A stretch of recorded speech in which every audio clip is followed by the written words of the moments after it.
And man, like Michael Jordan was the most complete basketball player that's ever lived. Complete. Like Kareem was just as effective. Certain people could be, LeBron at times could be just as effective. But the most complete basketball player that ever lived is Michael Jordan. Completeness. If it wasn't for Michael, I wouldn't make millions of dollars from Nike a year. Right. LeBron, Kobe wouldn't make millions of dollars from Nike a year. If it wasn't for Michael Jordan, we all wouldn't have commercials. People act like athletes always did commercials. No. Number one, none of us had a shoe deal until Michael. None of us shot commercials. Welcome back to NBA Showdown, where we deliver the unfiltered truth straight from the legends who lived it. Today, we're tackling the one debate that refuses to die, Michael Jordan versus LeBron James. From Stephen A. Smith to Charles Barkley and beyond, we've gathered 12 brutally honest quotes that cut through the noise and expose exactly why Michael Jordan remains the greatest of all time. These aren't opinions from social media timelines or casual observers looking for clicks. These are voices from people who played, competed, analyzed, and survived that era. People who understand what real dominance looks like. So buckle up. Over the next several sections, we'll break down each quote and show why. In the eyes of those who matter most, the GOAT debate has already been decided. And if you value insight rooted in experience rather than hype, make sure you subscribe to NBA Showdown and hit that notification bell so you never miss the real conversation. Stephen A. Smith begins with the numbers that still stop every debate cold. Michael Jordan went 6 for 6 in the NBA Finals, winning Finals MVP every single time he reached the sport's biggest stage. On top of that, he captured 10 scoring titles and earned 9 all-defensive first-team selections. These accolades aren't just impressive, they're historic. They reflect a player who dominated both ends of the floor, season after season, when the pressure was highest. Stephen A. contrasts that with LeBron James, whose all-around brilliance is undeniable. LeBron has been elite offensively and defensively for nearly 2 decades. But the difference, Stephen A. argues, is dominance versus excellence. Jordan didn't just perform, he overwhelmed. He wasn't merely productive, he was inevitable. A perfect finals record remains a gold standard, and no other superstar, regardless of era, has matched it. Stephen A. goes even deeper by addressing defense, an area where LeBron receives rightful praise. Yes, LeBron has made elite defensive plays and delivered iconic chase-down blocks. But Stephen A. notes that opponents never feared LeBron defensively the way they feared Jordan. Jordan's on-ball pressure, anticipation, and relentless competitiveness forced teams to alter entire game plans. His presence alone disrupted offenses. Players hesitated. Coaches adjusted. Mistakes felt fatal. That distinction matters. Respect and fear are not the same thing. LeBron is universally respected, admired, and celebrated.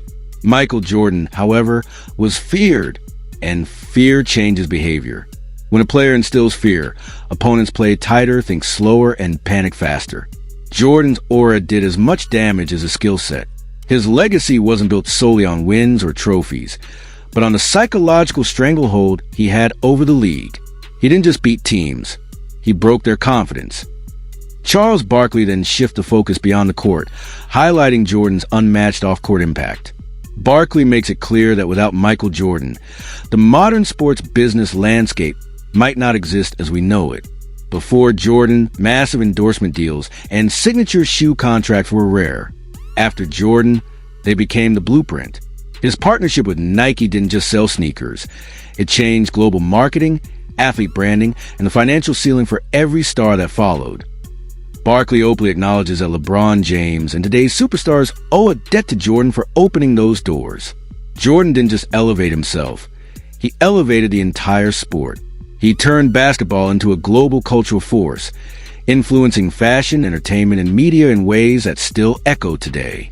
LeBron has built an impressive brand, but Jordan created the lane. He didn't follow the model. He was a model. That's a recurring theme in this debate. LeBron has mastered the system. Michael Jordan created it. On the court, in the finals, on defense, and in global influence, Jordan didn't just set records, he set standards. And according to the legends who watched it unfold in real time, those standards still haven't been surpassed. And this is only the beginning.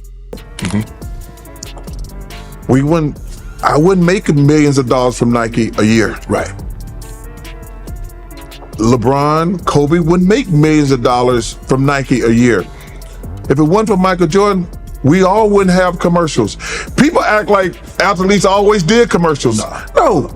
Number one, none of us had a shoe deal until Michael. None of us shot commercials until Michael. Charles Barkley goes a step further by sharing a story that often gets overlooked, yet perfectly captures the level of influence Michael Jordan wielded. According to Barkley, Jordan once made it clear that he would not play if rival star Isaiah Thomas was included. That stance is widely believed to have played a major role in Thomas being left off the original Dream Team. This wasn't pettiness. It was power. Jordan was willing to draw a hard line, even if it meant shaking the foundation of USA Basketball's most iconic roster. And the league listened. That decision alone shows just how much authority Jordan carried at the height of his dominance. His voice didn't just matter. It dictated outcomes.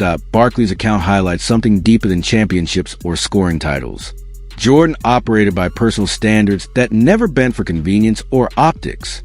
He did not compromise, and he did not apologize. That unwavering mindset added to the mystique surrounding him and reinforced the idea that he played the game on his own terms. What makes this moment so significant is the ripple effect it created. One player's opinion altered the course of basketball history. No other superstar before or since has commanded that level of deference. Jordan didn't just influence games. He influenced decisions behind closed doors, shaping rosters, narratives, and legacies without ever needing to demand control. Barkley's story reveals a rare form of dominance. It's one thing to overwhelm opponents on the court. It's another to wield so much authority that entire teams and historic moments shift around your presence. That level of influence is not measured by stats. It's measured by silence in the room when you speak. And when Michael Jordan spoke, everyone listened. Speak for the other guys, but they never asked me personally about Isaiah Thomas. And Isaiah Thomas probably should have been on the team. And they asked Michael Jordan, did he have anything to do with it? And then it actually just came out in the last year where he said, I'll play as long as Isaiah don't play. So, and then you got to have him. If you're going overseas, you got to take Kenny Smith offers a detailed breakdown of Michael Jordan's complete skill set, emphasizing that what truly separated Jordan from his peers was his rare ability to dominate both ends of floor at the same time. According to Kenny, Jordan didn't just score at an elite level. He paired that offensive brilliance with defensive excellence in a way very few players in NBA history have ever matched. While legends like Kareem Abdul-Jabbar or LeBron James excelled tremendously in specific areas of the game, Jordan mastered every facet. That total command of the game made him nearly impossible to contain. Opponents couldn't focus solely on stopping his scoring, because his defense could be just as devastating. If Jordan wasn't lighting you up offensively, he was disrupting passing lanes, shutting down star players, and draining momentum with timely stops. His defense often took the wind out of teams before they even had a chance to mount a comeback. Kenny also highlights Jordan's formative years at the University of North Carolina as a critical foundation for his greatness. Those college seasons instilled discipline, fundamentals, and a team-first mentality that stayed with him throughout his NBA career. Jordan didn't rely on talent alone. He refined it through structure, repetition, and accountability. That preparation allowed him to transition seamlessly to professional level and excel in every phase of the game. That Kenny's analysis makes one thing clear. Jordan's all-around brilliance gave him an edge that transcended era, position, and playing style. He could shoot, defend, pass, lead, and close games at the highest level. That versatility is what turned him from a superstar into a benchmark for greatness. Michael Jordan wasn't just an all-star. He was a complete standard by which all others are measured. Jordan, man, like Michael Jordan was the most complete basketball player that's ever lived. Complete. Like Kareem was just as effective. Certain people could be, LeBron at times could be just as effective. But the most complete basketball player that ever lived is Michael Jordan. Complete. Kenny Smith emphasizes that Michael Jordan's greatness was never limited to scoring alone. While Jordan was the most feared offensive weapon of his era, Kenny points out that his true dominance came from his ability to impact every aspect of the game at the highest possible level. That versatility, according to Kenny, was rooted in Jordan's 3 years at the University of North Carolina, where fundamentals, discipline, and basketball intelligence were drilled into his game long before he reached the NBA. Unlike players who carve out greatness by excelling in a single role, whether as a pure scorer, a defensive specialist, or a primary playmaker, Jordan seamlessly blended all those skills into one complete package. His footwork was elite, allowing him to create space effortlessly. His body control in the air was unmatched, giving him the ability to finish through contact and adjust mid-flight. His mid-range game was surgical, making him a threat from anywhere inside the arc long before the three-point revolution. Defensively, Jordan was just as dangerous. He guarded the perimeter with strength, anticipation, and relentless effort, often disrupting offenses before they could even get into rhythm. Despite playing guard, he rebounded aggressively, outworking bigger opponents with timing and desire. And when defenses overcommit to stopping his scoring, Jordan punished them with sharp passing and court vision that caught many opponents off guard. He didn't just read defenses. He dissected them. Kenny's point is clear and decisive. Jordan's ability to influence the game in so many different ways is what made him the standard for a truly complete basketball player. His blend of athleticism, technical precision, and elite basketball IQ created a level of dominance that transcended eras. Even today, with all the evolution in training and analytics, very few players have come close to matching the total package Michael Jordan displayed throughout his career. He wasn't just great at many things, he mastered them all. So like his ability to do every aspect of basketball at the highest level. And I think that came from going to college.